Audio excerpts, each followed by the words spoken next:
What is going on, Heat fans? It is your boy Ernest, and I'm back with another Miami Heat video. It feels so good to say that. You guys, hope everybody's been having a great summer. Y'all know the drill. Hit that like button, comment, subscribe. Let's get this channel up in subscribers. Guys, a lot of great things to talk about. Our Miami Heat have been dogs in the free agency period. Let's go ahead and break down into details all the things the Miami Heat have done. First and foremost, we got Kyle Lowry. The guy we were trying to get in the trade deadline, we got him this offseason. It was with a sign-in trade. Unfortunately, we had to let go of Goran Dragic and Precious Achiuwa. That sucks, but that is the way this business works. Dragon has been there for us since 2015.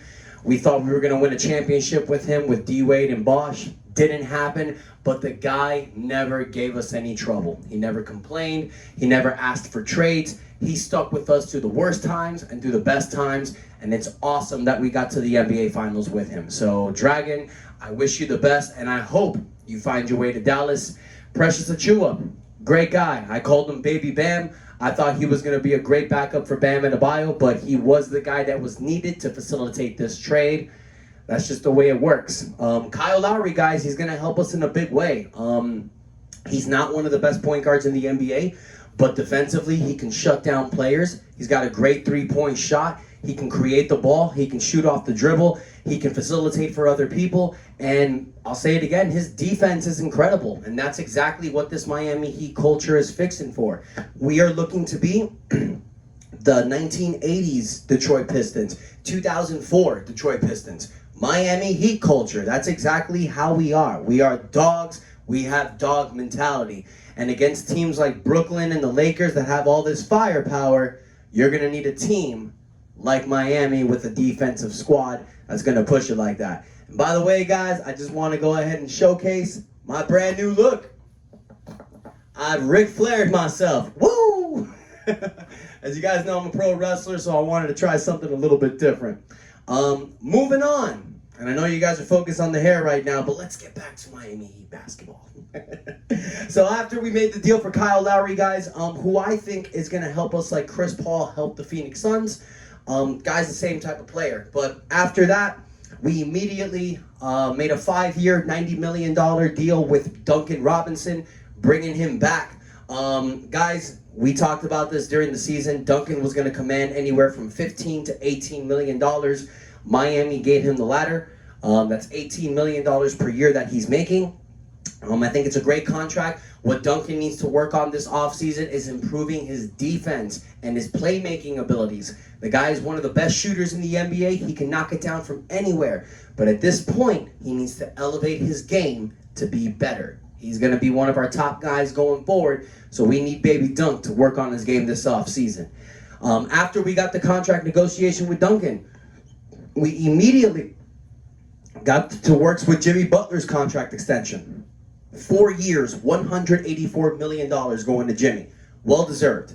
The guy took us to the NBA Finals. The guy has been our leader the last 2 years. He's 31 years old, so I know people are going to think he's in a decline. I don't think that's coming anytime soon. His work ethic and the way he takes care of his body, guys, he's going to be elite for many years to come. And yes, I did use the word elite because Jimmy Butler is an elite basketball player.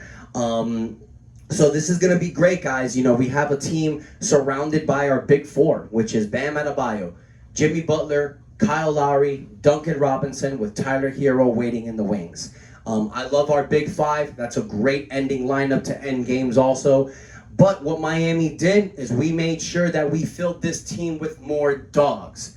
We re-signed Mr. Dwayne Dedmon, the guy that dominated for us off the bench last year. He's going to be Bam Adebayo's placement, which I see why Miami was okay of letting go of Precious Achiuwa. You got Dwayne Dedmon.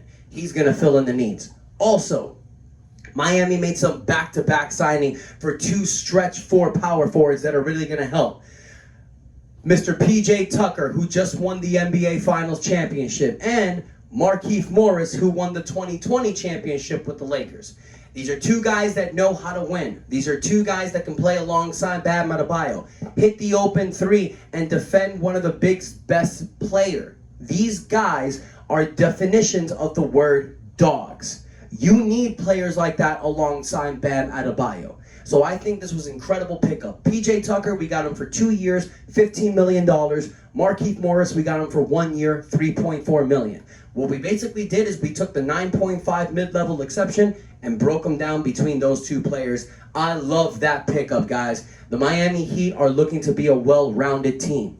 After that, we were still making moves, man. We re-signed Max Strus and Gabe Vincent. Guys, I love these signings. Max Strus last year had several games where he knocked over 5 3-point shots.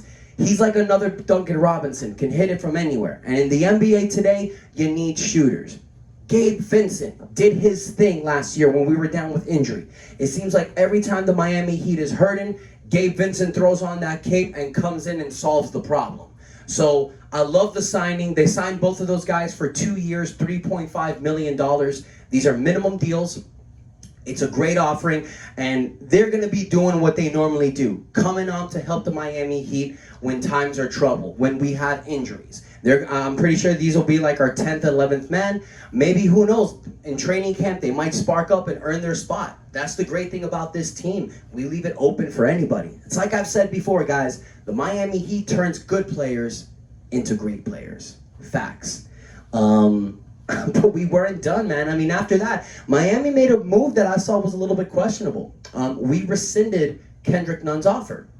I believe the reason why was because he was getting offers from the Knicks and Dallas, you know, multiple year of between $8 to $10 million.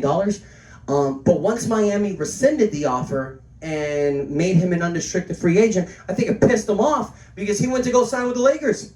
2 years, $10 million. Now, I don't know the story. This is just my perspective. But he took less money to go win a ring with the Lakers, it seems like. Maybe part of it was a little bit of anger because Miami weren't really using him that great last year. It wasn't until Victor Oladipo's injury where Kendrick Nunn was getting the nod. But that's because, guys, you know, the Heat was filled with different guards. You know, we had Goran Dragic, we had Tyler Hero, we had Duncan Robinson, Jimmy Butler at times, Victor Oladipo, and Kendrick Nunn. That's 6 guys playing 2 different positions. So it's very hard to give him the minutes he deserved, especially when we got Victor Oladipo. Now, another reason why we let go of Kendrick Nunn, I feel, is 1, we didn't want to match the offer. 2, there had to be some problems going in. And 3, the emergence of Gabe Vincent. I feel that with Miami having Kyle Lowry, they feel like Gabe Vincent will be a suitable backup. But a day after free agency, Miami made another splash, re-signing Victor Oladipo for the veterans minimum. I love that deal. I'm pretty, that's an obvious, but guys, look, he's rehabbing in Miami.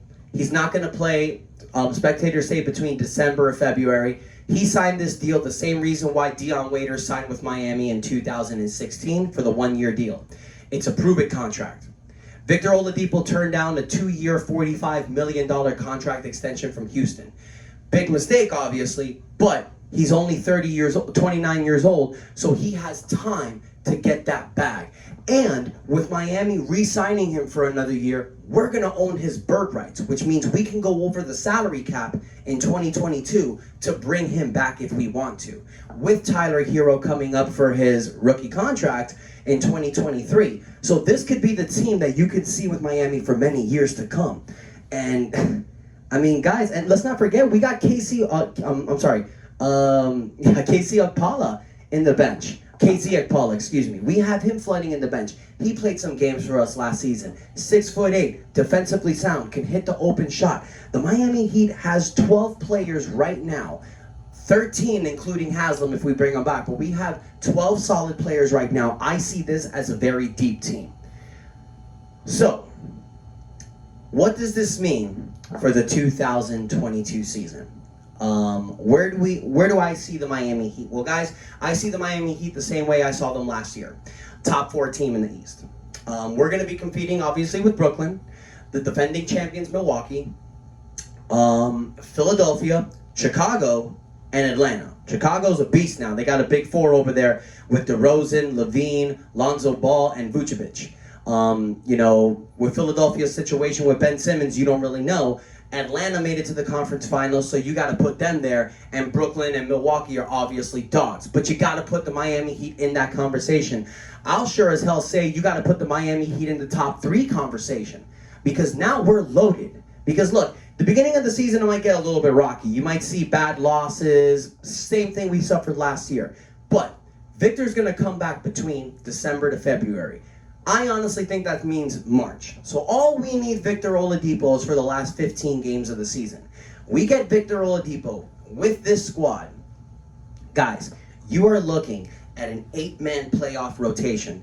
Starting lineup, Bam Adebayo with PJ Tucker at the 4, Jimmy Butler at the 3, rounding off with Duncan Robinson and Kyle Lowry as the backcourt. Coming off the bench, Tyler Hero, Victor Oladipo, Dwayne Dedmon. And for shits and giggles, Markieff Morris too. So you got an 8-9-man rotation of dogs who are going to fight for every possession, who are going to hit open shots, who's going to get in your face, who's going to disrupt your play style. The best way to beat Brooklyn, and I said this before, guys, is with an amazing defensive team. You're not going to outscore Brooklyn every game. Harden, Durant, and Irving are 3 of the top 10 players in the NBA. So it's going to be very hard to outscore them. So you beat them with great defense. And it needs to be great defense all around. But within that defense, you need guys that can hit shots. And that's what this team has, guys.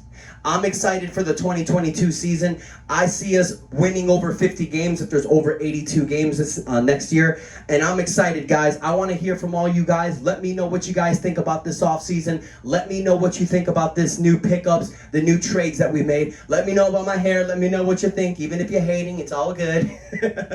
Guys, thank you so much for your time. Thank you so much for passing through. Make sure you hit that like button. Share on social media platforms. Let Miami Heat fans know what I'm all about. And most importantly, guys, hit that subscribe button. Let's build this channel. Thank you so much for your time, guys. And until next time, it's your boy Ernest out. And that's enough said.